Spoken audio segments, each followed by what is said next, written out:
दोस्तों नमस्कार, मैं संजीव मिश्रा जैन एकेडमी के चैनल पर आपका स्वागत करता हूं। दोस्तों हम यहां पे रीजनिंग पढ़ने वाले हैं। रीजनिंग में आज मैं आपसे जिस बारे में बात करने आया हूं वो ये है कि हमें रीजनिंग में क्या पढ़ना है, रीजनिंग को क्यों पढ़ना है और रीजनिंग को कैसे पढ़ना है। देखिए, ये बात अगर मैं आपसे पूछना चाहूँ कि रीजनिंग क्या है तो आप लोगों का एक सिंपल सा जवाब होगा जो आप लोग मेरे को देंगे कि सर रीजनिंग कोई सब्जेक्ट तो नहीं है।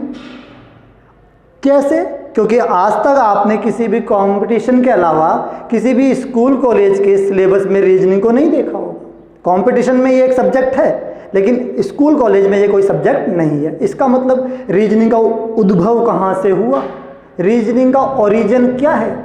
तो अगर मैं बात करना चाहूँ कि रीजनिंग क्या है तो मेरे हिसाब से रीजनिंग वही है जो आप अपने आसपास में देखते हैं। कैसे आप पूछेंगे तो मैं इसके लिए एक छोटा सा एग्जांपल देता हूँ कि अगर कोई आपसे ये बात पूछे कि भाई मुझे कहीं जाना है तो आप उसको कहेंगे कि भाई देख सीधे जा, दाएं मुड़ना, थोड़ा और चलना आगे 3 कदम 4 कदम, उसके बाद फिर बाएं मुड़ना, वहाँ पहुँच जाएगा। तो ये दायां बायां मुड़ना ये क्या आपको आता नहीं है? यही तो है रीजनिंग। तो मेरे हिसाब से रीजनिंग वही है जो हम अपना वर्तमान जी रहे हैं। इसीलिए रीजनिंग के जो सवाल हैं वो बड़े आसानी से हम समझ भी सकते हैं। और दूसरी बात जो मैं आपसे करना चाहूँगा कि जब आप किसी कंपटीशन में रीजनिंग के सिलेबस को करते हैं तो आप कितने नंबर ला सकते हैं अगर आप बिल्कुल पढ़े हुए नहीं हैं, रीजनिंग को आपने पढ़ा ही नहीं है, तो दावा है कि आप 50% नंबर तक तो अपने आप ही पहुंच सकते हैं। हाँ, ये तय है कि आपको समय ज़्यादा लगेगा। क्यों? क्योंकि आपने रीजनिंग को उस हिसाब से नहीं पढ़ा है जिस हिसाब से एग्जाम के लिए, कंपटीशन के लिए पढ़ना है। तो यही उत्तर है कि हमें रीजनिंग क्यों पढ़ना है। रीजनिंग को क्यों पढ़ना है इसका उत्तर यही है कि भाई एग्जाम में जब आप रीजनिंग को करने जाते हैं समय सीमा होती है कम और रीजनिंग होती है रसगुल्ला। क्या होती है? रसगुल्ला। कैसे? अरे भाई थाली में रसगुल्ला आता है तो सबसे पहले हम क्या खाते हैं? 4 चीज़ें पड़ी हुई हैं, सब्जी पड़ी हुई है, चावल पड़े हुए हैं, पूड़ियाँ पड़ी हुई है, लेकिन भैया सबसे पहले टूटते किस पे हैं? रसगुल्ले पे। तो ये वही रसगुल्ला है जो एग्जाम में परोसा गया है। उस चक्कर में आप पढ़ जाते हैं और अपना समय सीमा को ही भूल जाते हैं। तो रीजनिंग के लिए सबसे ज़रूरी है कि हम रीजनिंग को क्यों पढ़ रहे हैं। तो रीजनिंग को हम इसीलिए पढ़ रहे हैं कि भाई हमारा समय बचे एग्जाम में, हमें वहाँ पे कम से कम समय पे मैक्सिमम से मैक्सिमम सवाल अटेम्प्ट करने हैं। हमारा स्कोर भी शानदार होना चाहिए, यानी पूरे में से पूरे नंबर लाने हैं। तीसरी बात, क्यों का उत्तर आपको मिल ही गया। रीजनिंग क्या है ये आपने समझ लिया और रीजनिंग को कैसे पढ़ना है।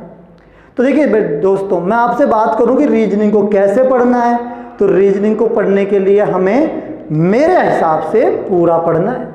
पूरा का मतलब है कि हमें रीजनिंग में 3 चीज़ों का ध्यान रखना है।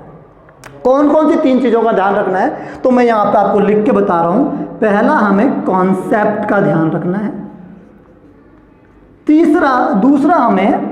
दूसरा जो हमें ध्यान रखना है वो हमें एक्यूरेसी का ध्यान रखना है। और तीसरा, हमें स्पीड का ध्यान रखना है।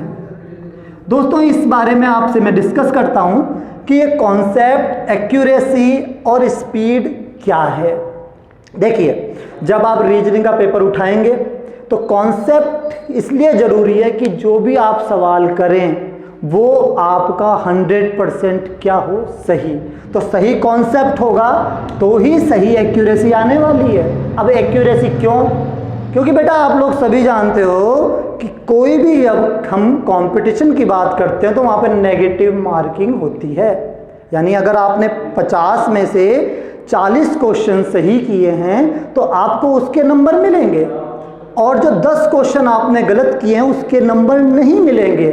लेकिन साथ ही साथ में एक बात और होने वाली है कि जो 10 क्वेश्चन आपने गलती से गलत कर दिए हैं उसके लिए माइनस मार्किंग भी होने वाली है।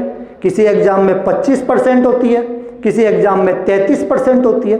हर एग्ज़ाम के हिसाब से अलग अलग है, वो हम आगे आने वाले वीडियो में डिस्कस कर लेंगे कि किस एग्ज़ाम में क्या है, क्या सिलेबस है। इसके बारे में मैं आपको नेक्स्ट वीडियो में इंफॉर्मेशन देने वाला हूँ। आज जो हमारा डिस्कशन है वो ये है कि हमें कॉन्सेप्ट, एक्यूरेसी और स्पीड के साथ पढ़ना है। दोस्तों, आने वाले समय में आप मेरे से जुड़े रहें, मेरे वीडियो आपको पहुंचते रहें। इसके लिए ज़रूरी है कि आप बेल आइकन का बटन दबाएं और मेरे चैनल को सब्सक्राइब करें। धन्यवाद।